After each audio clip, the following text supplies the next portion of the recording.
Poor girl helps elderly man without knowing he was a billionaire. He writes down her name and what he does in the will. Shocks even the lawyers.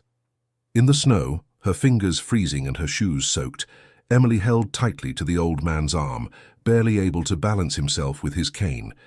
He'd fallen to the sidewalk as everyone hurried past, dodging as if invisible.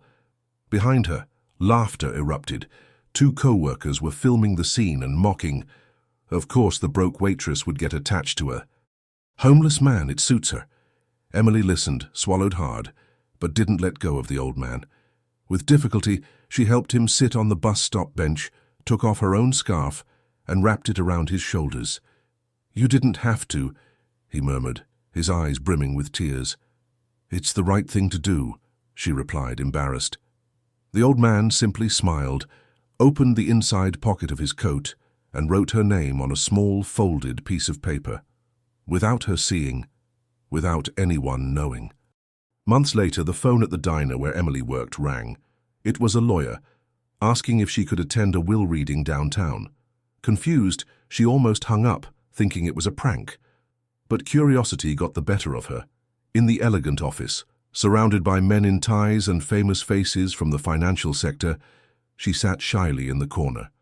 When the deceased's name was read, her heart stopped.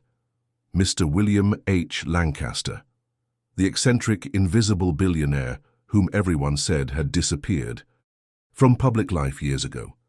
No one understood when the lawyer announced the final surprise, and to Emily Rose Carter, he left the entirety of his personal fortune not tied to businesses. Silence, shocked looks, hands covering mouths. But what made the ground disappear under the feet of those present was the last clause. She will decide the fate of foundations and holding companies, and no one can dispute that. Before continuing, I want to invite you to subscribe to the channel and like this video so you can continue receiving our real stories. Thank you very much. The wind sliced through the Manhattan streets with a frigid fury, blowing snowflakes like needles against the hurried faces crossing the sidewalk. Inside the narrow diner on 34th Street, the smell of burnt oil and stale coffee permeated the air, mingling with the repetitive sound of silverware clanging against cheap plates. Emily moved as if she didn't exist. It was always like that. Invisible among the tables, ignored by customers, and a frequent target of her co-workers' irony. Her sneakers were wet, the hems of her pants soaked. The heater wasn't working properly, and her fingers trembled with cold as she carried a tray with 2 hamburgers and a lukewarm soup to a lonely man at the corner table. "Be careful, poor thing," Amanda whispered, laughing, pretending to slip. Emily didn't respond. She just lowered her eyes and smiled, one of those smiles that hides more than it reveals. Outside, the world went on. So, the intersection ahead, cars honked, sirens wailed in the distance. When her shift ended, Emily put on her threadbare coat, shoved her hands in her pockets, and descended the subway stairs, but soon resurfaced. She'd lost her transit card. She walked for long blocks in the snow when she noticed a body sprawled on the sidewalk, an old man, frail, red-faced, and hands shaking. Everyone walked past. No one stopped. And when she knelt beside him, ignoring the giggles of the girls following her from the diner, something inside her shifted. She didn't see a beggar. She saw a human being. The old man, panting, tried to get up. She calmly helped him. She took off her own scarf and wrapped it around him. She led him to the bus stop and sat beside him, silent. When he looked at her, his eyes were teary but alive. "Why did you stop?" he asked weakly. "Because no one else did," she replied. He just smiled. A tired smile, but filled with something that seemed to have long since vanished from him. Faith. As she cared for him with simple gestures, the old man discreetly wrote her name on a piece of paper and tucked it into his inside coat pocket. Emily didn't see it, and she never would have thought that discreet gesture would change everything. In the following days, the scene of the girl helping a beggar went viral. Her colleagues had filmed it. They posted it on social media as a joke. The caption read, "Waitress adopts beggar. Someone tell her she's not even good for that." The comments were cruel. Management, under pressure, claimed that the restaurant's image was being compromised and fired her, without warning. without compassion. Emily gathered her things in silence, her eyes burning. She left with her head bowed, unaware that, in a luxurious office on the top floor of a nearby building, someone was watching that video with tears in their eyes, and a name written on a piece of paper trembled in her time-stained hands: Emily Rose Carter. Emily grew up in the shadows of life where the spotlight never reaches. The daughter of a cleaning lady who died young due to lack of medical care and a father who disappeared when she still wore shoes with cloud designs, she learned to survive with what she had: silence, oblivion, and effort. At 7, she could already make instant noodles on her own. At 8, she swept her neighbor's sidewalk in exchange for a loaf of bread. She was raised by a grandmother who also passed away early, and since then she bounced. From house to house, between foster homes, social shelters, and broken promises. She never had a birthday party, but she collected broken candles from other celebrations that she watched from afar. School was a battlefield where she tried to feign normalcy, wearing donated clothes, pretending not to notice when others held their noses as they passed her. Still, Emily had something no one understood: kindness. And perhaps that was what most irritated the world around her.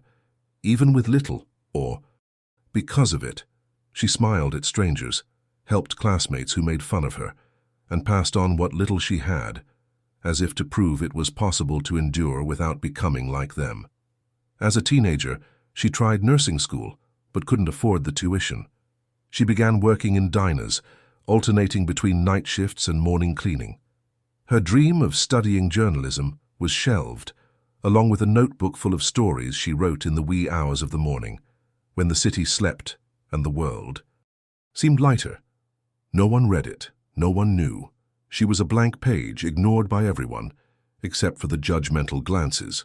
Once, during a late-night delivery, a customer mistook her for a beggar and threw coins on the floor. She gathered them silently as the man closed the door without looking back. But deep down, even without proof, Emily believed her story wouldn't end there. She never knew how to explain it, but there was something inside her that insisted on waiting. Not for people, but for a moment, a single moment capable of changing everything. And when she knelt on that sidewalk to help a strange old man, drenched in snow and embarrassed, she had no idea that this moment had finally arrived. And he was writing her name down in his pocket, like someone recording a secret. Emily wasn't born to shine. At least, that's what the world around her seemed to repeat from day one. Her childhood was a series of absences: the absence of a stable home, of constant affection, of family, dinners, of a room of her own. Her mother, Maria, was a cleaning lady with eyes perpetually red, not from crying but from exhaustion. He worked in 3 different houses and still took out clothes to be washed in old buckets, always saying that someday things would get better. But that day never came. When Emily was just 6, her mother fell ill. A silent, rapid cancer, discovered too late and ignored by a health system that only offered waiting. Emily held her hand in the public hospital as her fever rose and the doctors said it was just a virus. Late one cold morning, her mother simply didn't wake up, and what was left was a scared little girl in a hallway smelling of disinfectant, waiting for someone who would never return. Her father? She never knew his full name. It was just a blurry memory of a loud voice, doors slamming, and the words, "I didn't ask for this," echoing before he disappeared with a backpack on his back. After her mother's death, Emily went to live with her maternal grandmother, a tough, silent woman as poor as she was. They slept in a cramped room at the back of a house donated by charity, where the rain poured straight through the roof and rats scurried under the door. Still, there was a kind of tenderness there. Her grandmother wasn't much for hugs, but she never let Emily go outside without a coat. She couldn't read, but she listened attentively to every bedtime story the girl made up. It was the kind of love that wasn't spoken. It was only shown. When her grandmother also passed away at 14, Emily was placed in a shelter. He learned not to form attachments because they always broke. He learned to hide his feelings because showing pain was like painting a target on his chest. At school, she was the girl who wore oversized clothes, holy pants, and her hair tied in a makeshift bun. I'd sit in the back, write poems in my notebook, and ignore the laughter coming from the hallways. On lucky days, I'd eat the snack donated by the neighborhood church. On bad days, I'd drink water and pretend I wasn't hungry. Despite everything, she never grew bitter. Emily was made of resilience. Her biggest dream was to study journalism, to tell the stories of invisible people like her. At 17, she got a partial scholarship to a community college, but couldn't afford the remaining tuition. What was left was work. She washed dishes in the early hours of the morning, delivered flyers on the street, cleaned offices, all to support herself. Time passed, and with it her dreams grew silent, but not dead. Emily still wrote in her old notebook, still wore the same discreet smile, still reached out even when no one reached out to her. There was something about her that wouldn't break, no matter how hard everything around her tried. She believed, almost childishly, that the world could still offer a moment of justice, that someone would one day see her for who she truly was. And when that wrinkled hand fell onto the icy sidewalk and the others dodged it like trash, it was that instinct, the same one she'd held since childhood, that made her stop. Emily didn't know who he was. I didn't know what it would change. But he knew what it was like to fall and have no one around. And so, without a second thought, she stopped, and the world began to spin differently in that instant. The snow was still falling lightly that morning, slowly covering the sidewalk steps and transforming the city into a silent, cold painting. Emily walked with difficulty, dodging frozen puddles and people too rushed to notice anything but their cell phone screens. Her torn coat offered almost no protection, and her fingers were beginning to lose feeling. Still, she kept going. She knew that if she was late again, she would be fired. The diner manager, Sandra, had already warned her the night before with the gentleness of someone who'd never known what it was like to come home to an empty cupboard. Either you come on time, or you might not come at all. Emily was on time, but she knew that any slight delay could be used as an excuse to get rid of her. She wasn't popular with her co-workers. Amanda and Chloe, the two who dominated the room, treated her with disdain disguised as a joke. They laughed at her outfit, her quiet demeanor, even the way she wrote poems on the back of her order slips. And that day seemed like another chapter in the same routine. When she arrived, she heard the two whispering near the counter. "She'll get over it today," Amanda said. "She's so pathetic she'll match the homeless guy on the corner." Chloe laughed. Emily pretended not to hear. She simply put on her apron and started her shift. 2 hours later, while cleaning a table near the window, she heard the same two talking to a group of young men in ties who had come in. They were laughing loudly, as if unafraid of being overheard. "She'd do anything for $5, one of them said. "What do you bet if we tell her to help the old man outside, she'll come running?" Amanda replied before he could finish.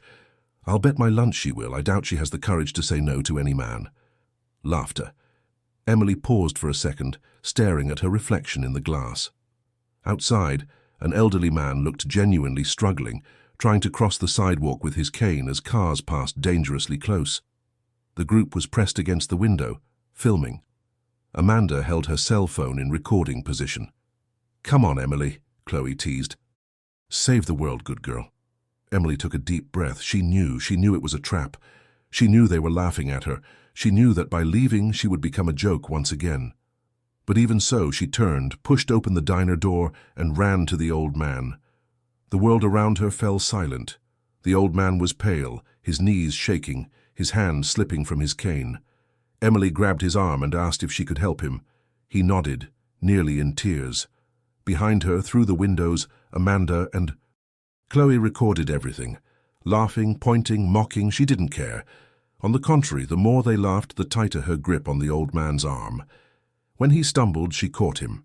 When he tried to sit down, she took off her own wet scarf and placed it on the bench before helping him settle. The old man looked her in the eye. "Nobody does that. Nobody stops." Emily just smiled. Most people just don't remember how. Inside the diner, the laughter stopped. The video continued to record. But something had changed.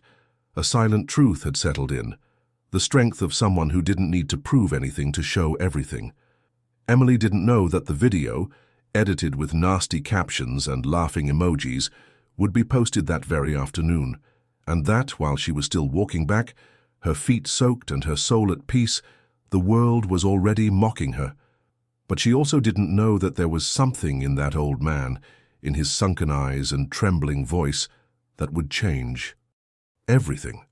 Because as she walked away, he opened his coat pocket with discreet hands and took out a piece of paper. He wrote with difficulty, "Emily Rose Carter," and folded it, putting it away with the reverence of someone carrying a password for the future. The cold seemed to have settled within time itself. The snowflakes fell slower, denser, as if the city had been put into slow motion. Emily walked beside the old man in silence, listening only to his shuffling footsteps and her own. Breathing. She didn't ask his name. She didn't try to make conversation. There was something in the man's gaze that made her feel words weren't necessary. When they reached the bus stop, she bent down, wiped the wet seat with her sleeve, and helped him sit down. He was shivering but refused help with restrained pride. Emily complied. She took the scarf from her neck, the warmest she had, a gift from her grandmother, and placed it gently around the old man's shoulders. He didn't resist. He simply looked at her like someone looking at an old painting forgotten in the attic, with surprise, with longing, with tenderness. "You remind me of someone," he said hoarsely. Emily smiled shyly. "I hope someone good." The old man nodded slowly. "Someone who used to stop." She sat down next to him, hugging her knees to keep warm. Across the street, the diner's lights remained on. Amanda and Chloe continued to watch, but their posture had changed. They no longer laughed. They simply observed, perhaps uncomfortable with what they couldn't understand. The old man took a handkerchief from his pocket, coughed discreetly, then leaned back with difficulty. They stood there for minutes. Emily had nowhere to go. She already knew she was going to be fired, and for the first time she didn't care.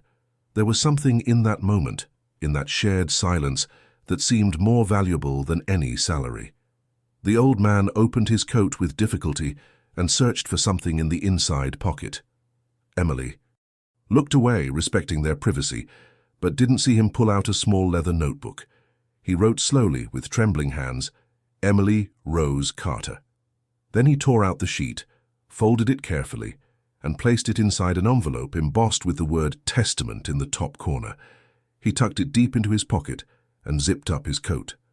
As she stood to leave, he held her hand with surprising strength for someone so fragile. "You're rare. Don't lose that." She nodded. A slight tightness in her chest, as if a goodbye had been said without warning. He remained seated, watching as she disappeared into the snow. Inside the diner, Amanda whispered something in Chloe's ear, but her smile was gone. A seed of unease had been planted. Emily crossed the street with firm steps, even with aching feet.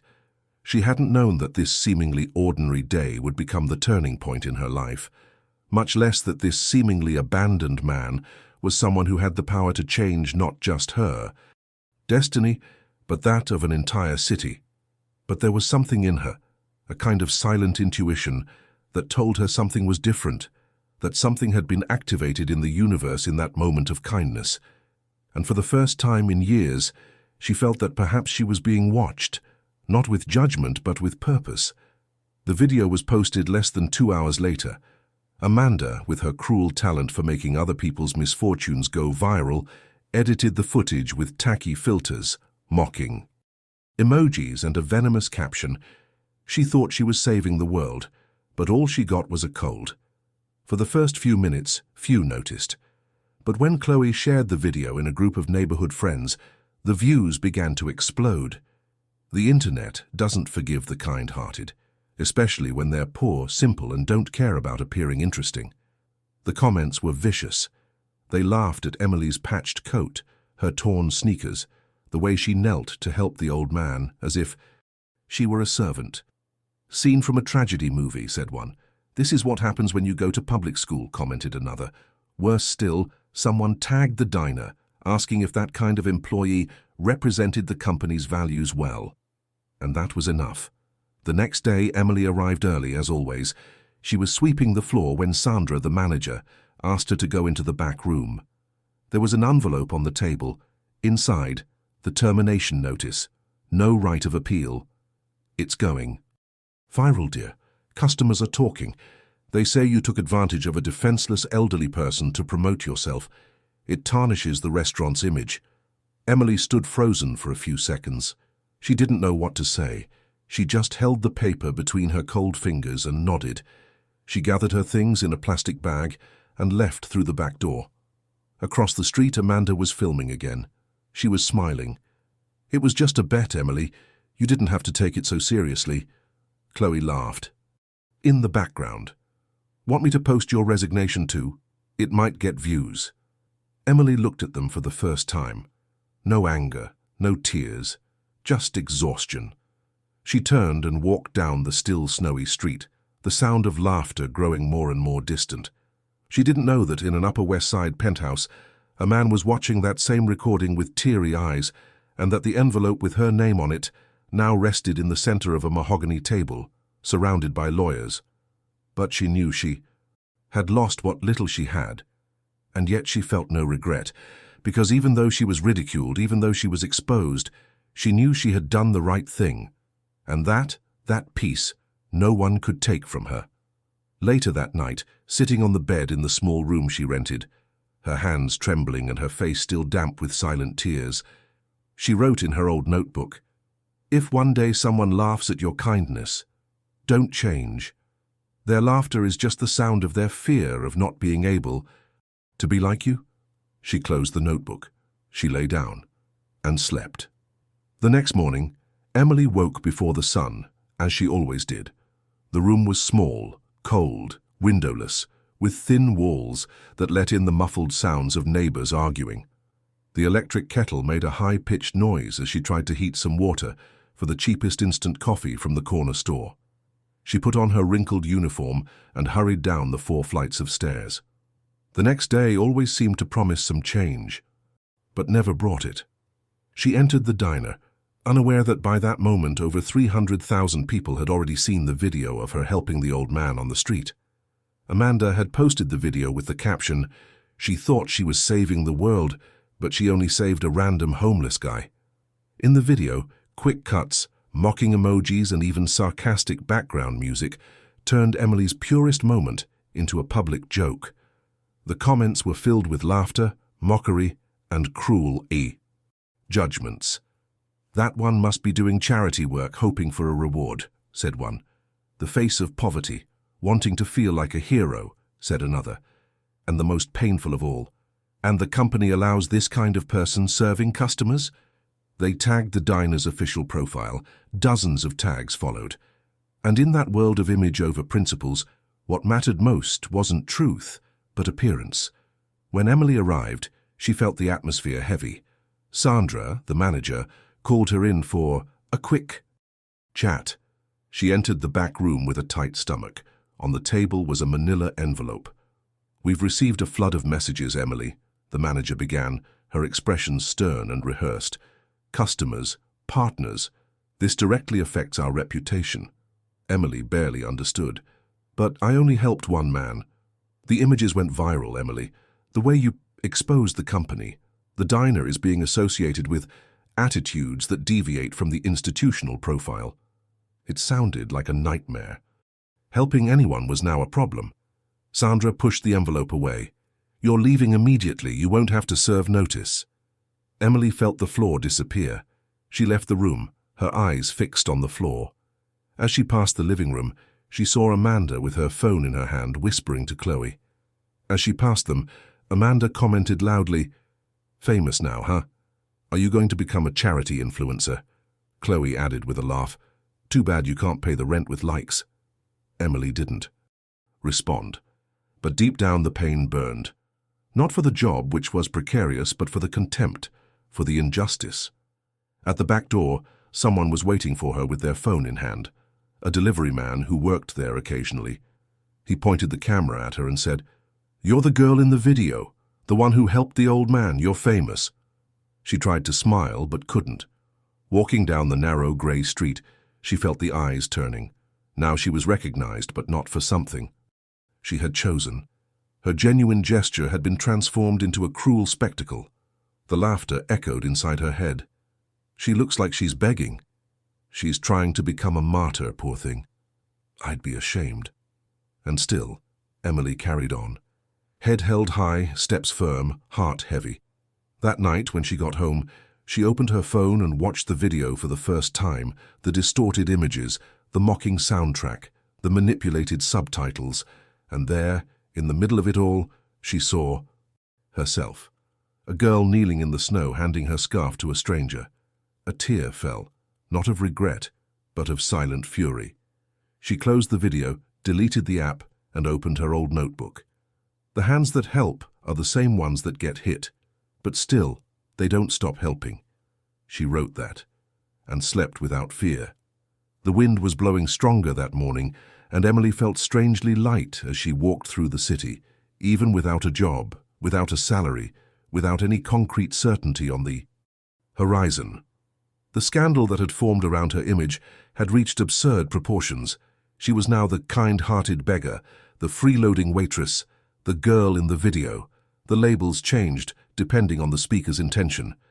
But she was still just Emily, and there was something inside her that, even wounded, remained strong. That's when the phone rang. A strange number, with a foreign area code. She answered cautiously. "Miss Emily Rose Carter?" asked a firm, masculine voice with a New York accent. "Yes, it's me. This is Lancaster and Kerbers. We need you to attend a will reading. It's extremely important." Emily froze. "Will? There must be some mistake." "There isn't. The name is written in a firm, detailed hand. Mr. William H. Lancaster made a point of making that very clear." She didn't know who the man was, at least not at that moment, but the way the lawyer spoke, the seriousness, the urgency, triggered something in her memory. A discreet intuition, a memory of the snow, a weary look. 2 hours later, she stood before an imposing building of white marble and mirrored glass. She ascended to the 13th floor, guided by a receptionist who treated her with a strangely reverent politeness. In the conference room, 3 men in ties, 2 women in dark suits, and an elderly man who looked like a portrait of time itself stared at her as she entered.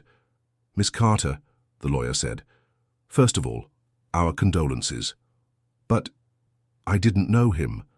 "Who was he?" she asked, nervously.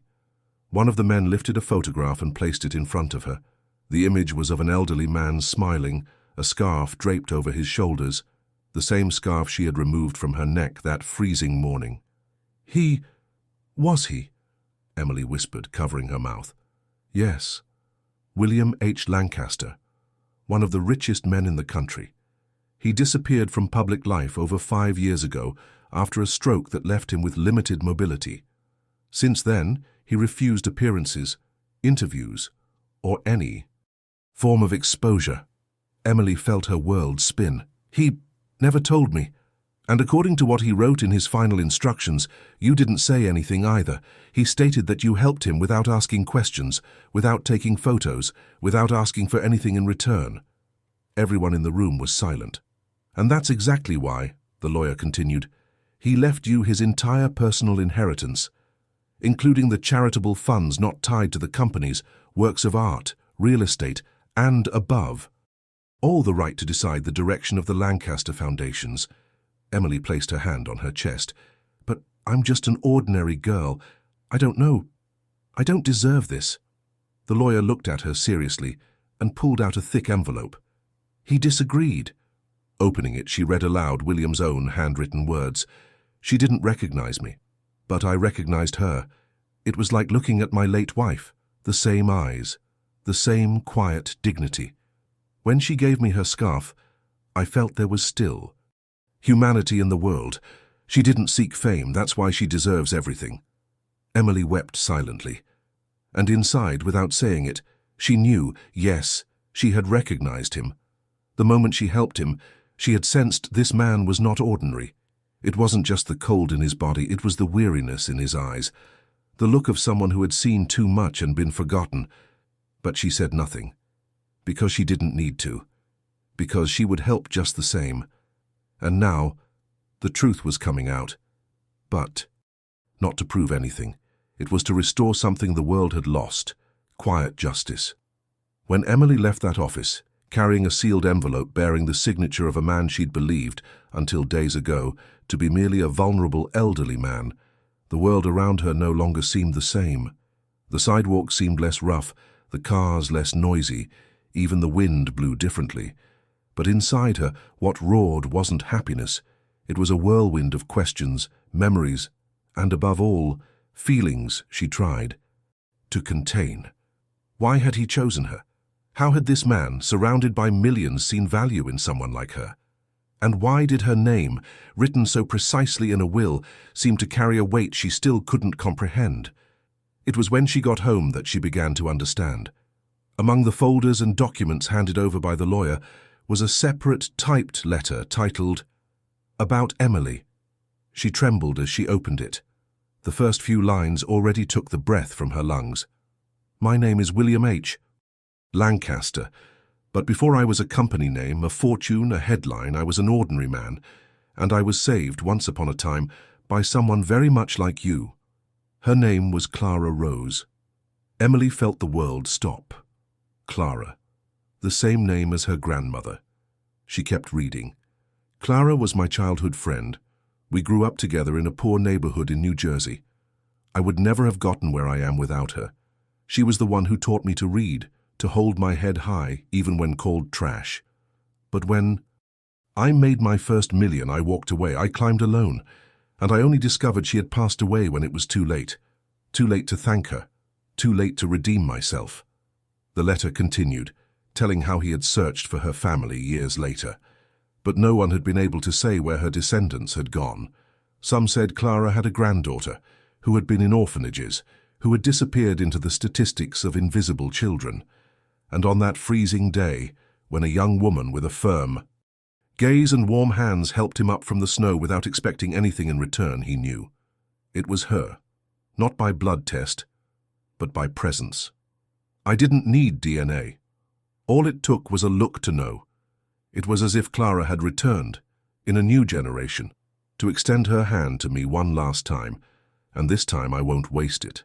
Emily read through tears. That strict grandmother, of few words, who had taught her never to bow her head, had a story she never knew, and now, through lines written by a stranger who turned out to be intimate, she began to piece together the puzzle that explained her own name, Emily Rose Carter. She ran to the old trunk where she kept childhood belongings and found, among newspaper clippings and faded photos, an old letter in her grandmother's handwriting. "If someone ever tells you you're worthless, just look up to the sky and remember, you carry the name of someone who never knelt." There, alone in the small room that now seemed immense, Emily understood that she had been seen by a powerful man, yes, but also by someone carrying guilt, gratitude, and longing. And now, this story, this fine line between past, debt, and redemption, rested on her shoulders. William Lancaster had not just left a legacy. He had left a demand for reparations. And she, descended from the woman who shaped him, now held in her hands the chance to make Clara Rose's name an eternal memory. Emily disappeared. Not from the city, but from the noise. From the hungry eyes of the press. From the curious and opportunistic, who, upon discovering the story, swarmed like vultures to surround her. In the days following the reading of the will, the name Emily Rose Carter appeared in every newspaper, blog, gossip portal, and morning show. Waitress inherits billion-dollar fortune after helping stranger on the street. From beggar to tycoon, who is the young woman who became the new Lancaster heiress? Luck or strategy? Rumor or scandal? Her image, frozen in a screenshot of the viral video, kneeling in the snow, offering the scarf to the old man, was used exhaustively, as if it were the only version of herself the world was allowed to see. They called her number 20 times an hour. Television crews camped out in front of her apartment building. Neighbors began selling fake interviews, claiming they always knew she was special. Influencers wanted to record videos reacting to her gesture, hoping to get likes on her story. And, as expected, Amanda and Chloe took to social media to say they had supported her from the beginning, posting selfies with phrases like, "Kindness always wins," even though a month earlier they had laughed off Emily's firing as an inside joke. But she didn't say a word. She didn't record videos, give interviews, or accept invitations to podcasts or talk shows. She simply disappeared. She turned off her phone. She changed her address. She changed her number. She even vanished from her own thoughts, like someone who needs to return to her center before allowing the world to touch her again. They were days of profound silence. Secluded in a simple house near the interior of the state, which belonged to one of the properties left by William, she spent her mornings reading the letters he had left. There were over 30, some long, some short, some addressed to her, others to his deceased wife, all revealing a man far more broken than powerful. And this touched her deeply. She saw in him the same silent pain she had so often felt. As a child, the pain of having so much on the outside and almost nothing on the inside. Meanwhile, the world was beginning to feel her absence. The same websites that had days earlier called her the lucky woman of the century were now writing articles asking, "Where is Emily Carter?" Her absence became news. Her refusal to appear became controversial. Why isn't she thanking us publicly? Is she being manipulated? Is she going to squander her fortune? Public opinion, as always, was divided. But Emily knew. This wasn't about opinion, it was about truth. And as she read on the porch of her new home, surrounded by silence, wind, and memories, she realized she had begun to miss him. Not the fame, not the fortune, but him. The old man she had unknowingly helped, the man who looked at her with eyes recognizing centuries. That moment when the world stood still, her holding his arm in the snow, him writing down her name with trembling fingers, was now a beacon within her. An encounter that seemed banal, but which had left a mark on her more than years of pain. She missed the conversation they never had, the words he never said, the goodbye that never happened. And in that silence, a question arose that made her tremble. How can I honor him, if all I have left are 20-minute memories? It was there late that afternoon, as the sky began to turn orange, that Emily made the decision that would change everything again. She wouldn't just be the heir. She would be the continuation. The city began to talk. When the headlines faded and the portals ran out of things to invent, the real judgment began to emerge. The social one. Emily, by refusing the spotlight, by disappearing without posting, without thanking, without inspiring, began to be criticized not for what she did, but for what she failed to do. Millions and not even a single post of gratitude. She should have been giving back, helping, showing up. It seemed she disappeared with the money. Criticism came from all sides. Influencers who had never met her now became experts on her morals. Experts who had never seen her pain now analyzed her ethics. Even television programs hosted debates. Does Emily Carter have a moral obligation to use money for the public good? Commentators discussed her absence as if it were a crime. The same society that didn't stop to help the old man on the sidewalk now demanded the woman who stopped play the role of national redeemer. But what few knew was that while she was being judged, Emily was making decisions. Discreetly, silently, as she always had. She quietly hired a team of social consultants. She gathered experts in education, housing, and urban dignity. She visited public schools without revealing her identity. She sat anonymously in shelters. She listened, she took notes, she observed. And the more she saw, the more she understood. Poverty wasn't just about a lack of money. It was about blind eyes, unopened doors, unheard voices. It was about the same indifference that allowed William to fall into the street without anyone reaching out. Except her. Meanwhile, Amanda and Chloe were invited to appear on a TV show. They laughed as they shared that they'd worked with Emily, that she'd always been weird, very much in her own skin, a bit sly. The audience for a moment applauded. They became the colleagues who saw it all happen. They gave interviews, secured clothing sponsorships, and grew their following. But the tables were turned. Someone posted the original uncut video from the diner's security camera. In it, the phrases could clearly be heard. "Let's make her look like a clown. Film her kneeling. It'll be hilarious." How much bet she'll actually do it? The silence that followed was deafening. Public opinion shifted. Ratings plummeted. Followers vanished. Amanda was fired from the cosmetics company that sponsored her. Chloe went dark. The internet is unforgiving, but it's also not loyal. And in the midst of all this, a modest announcement appeared in the local newspaper. A new foundation was to be opened.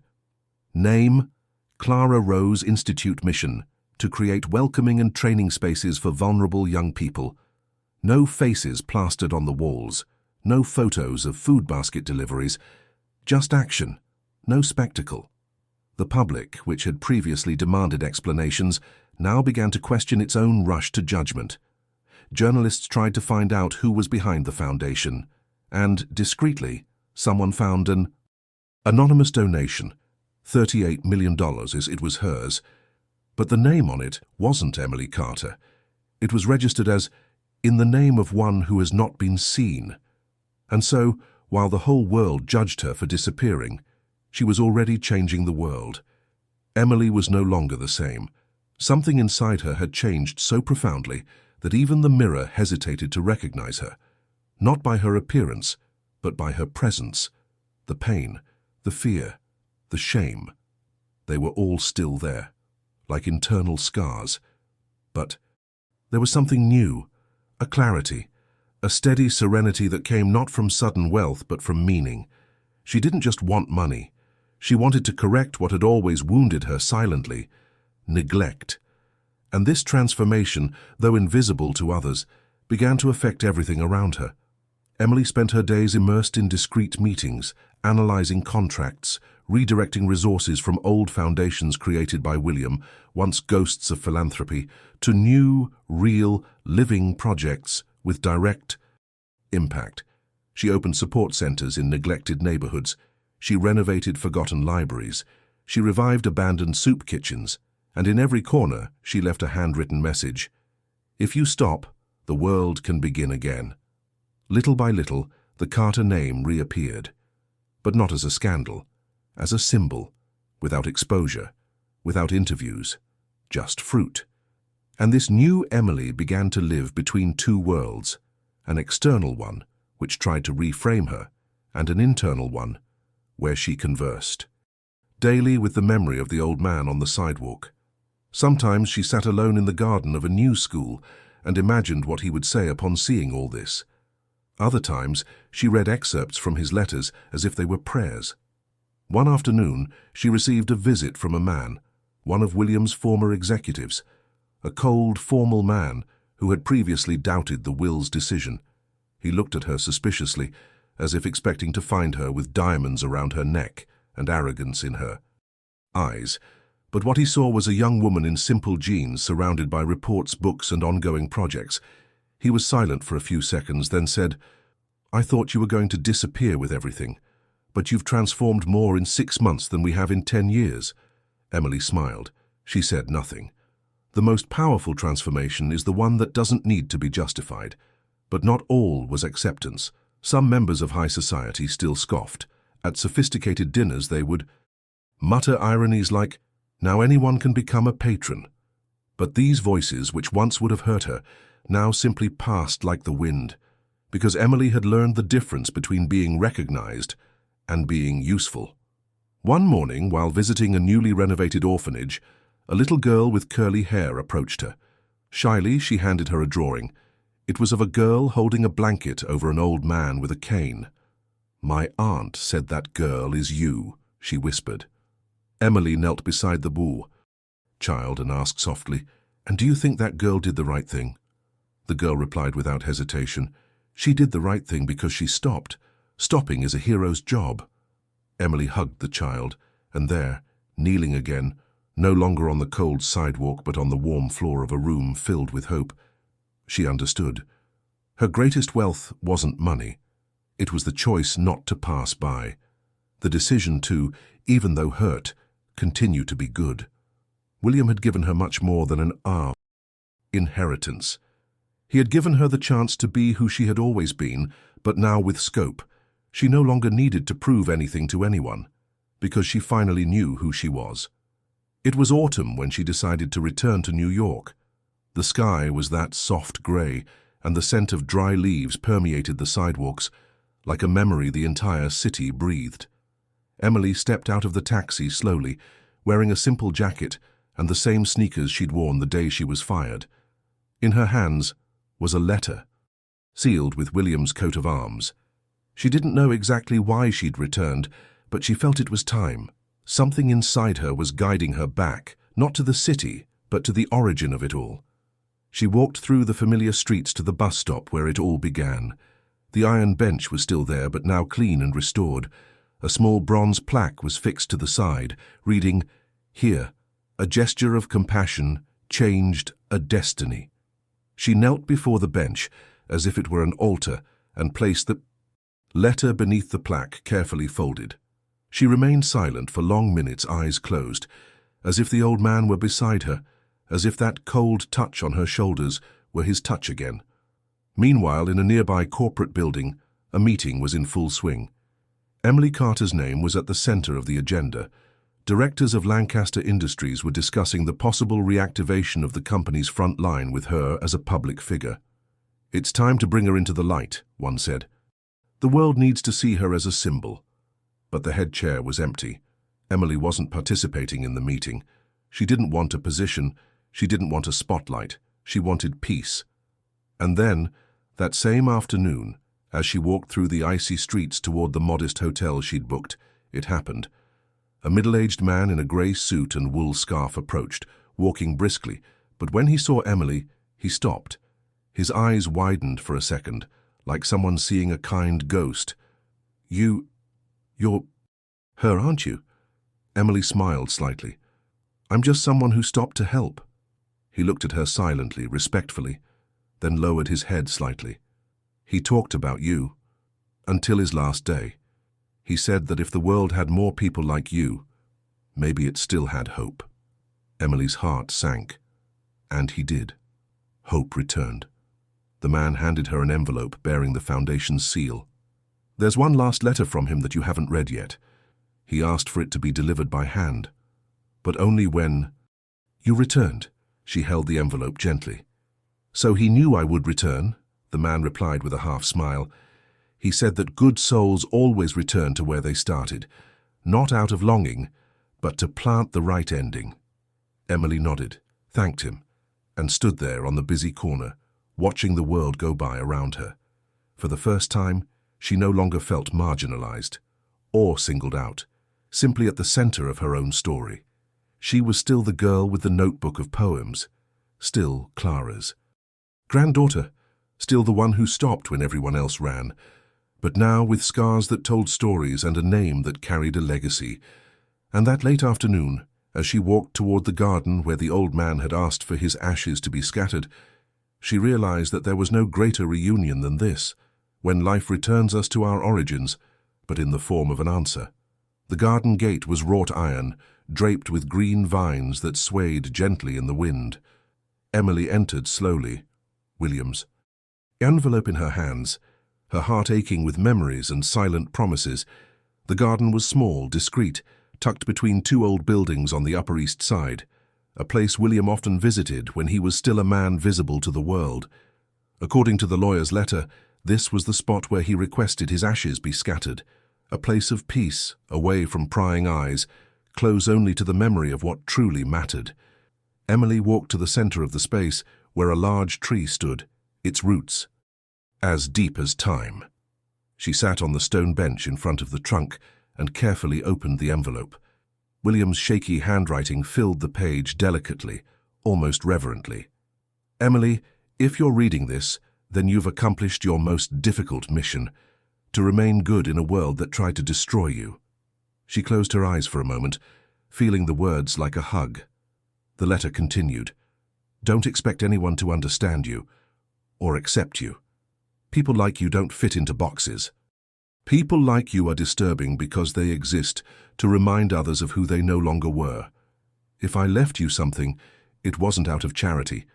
It was out of justice." Emily took a deep breath. The letter was coming to an end. Now the choice is yours. You can move on, forget, forgive, John, or not. But remember, the most powerful response is silence, and the strongest gesture is the one that doesn't need a stage. She closed the letter, placed it in the soft earth at the foot of the tree, and stood up. The decision was made. In the following days, lawyers, business people, and journalists tried to schedule meetings, interviews, and partnerships, but they all received the same response. Mrs. Carter does not wish to comment. A month later, an internal report leaked to the press. Emily had returned much of the corporate structure to the employees of Williams' companies, transforming them into cooperatives. She renounced profits.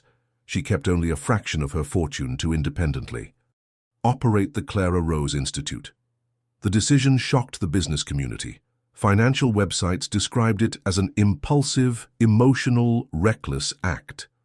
But on the streets, in community centers, in schools, her name echoed with silent respect. And then, one Saturday morning, Emily walked down the street where the old diner had stood. In its place was now a public library. On the window was a sign that read, "Wisdom begins when one decides to stop." Inside, children read. Young people learned. Old people smiled. And among them all, a girl with attentive eyes read a poem written on a wall. "If no one stopped for you, don't be bitter. Be the one who stops. One day someone will remember." Emily watched for a few minutes. Then, without attracting attention, she turned and walked away. The season had changed. Winter was beginning to give way to spring, and the New York sky, once heavy and gray, now displayed soft shades of lavender. The breeze was still chilly, but already carried the faint scent of the first flowers in the parks. Emily walked alone down a narrow alley in Brooklyn, where she had lived for a time with her grandmother many years before. Nothing there seemed to have changed, except her. In his coat pocket he carried something small, a yellowed ancient sheet of paper in his grandmother's handwriting. He'd read it so many times he knew it by heart. But now, holding it again, he felt different, as if Clara had written it not for a broken granddaughter, but for a whole woman. The handwriting read, "You will be forgotten by many, but you will be remembered by those who matter, and that is all that matters." She stopped in front of an abandoned mailbox and placed the folded piece of paper there, not by chance, but by faith. Faith that one day someone would find it, and even without knowing who Clara or Emily were, they would read those words and continue the silent chain of kindness. Emily then walked to the top of a bridge. The sun was already setting, reflecting off the golden buildings in the distance. She sat there alone, her feet dangling in the air and her eyes fixed on the horizon. In her hands was the old notebook she'd been writing in since her teens. On the last blank page, she wrote just one sentence. "I wasn't saved by money, I was saved by the moment someone saw me." He closed the notebook and took a deep breath. And at that moment, a boy rode by on his bike, stopped beside her, pointed to the sky, and said, "Look at that plane. It looks like it's going to touch the sun." She smiled, enchanted.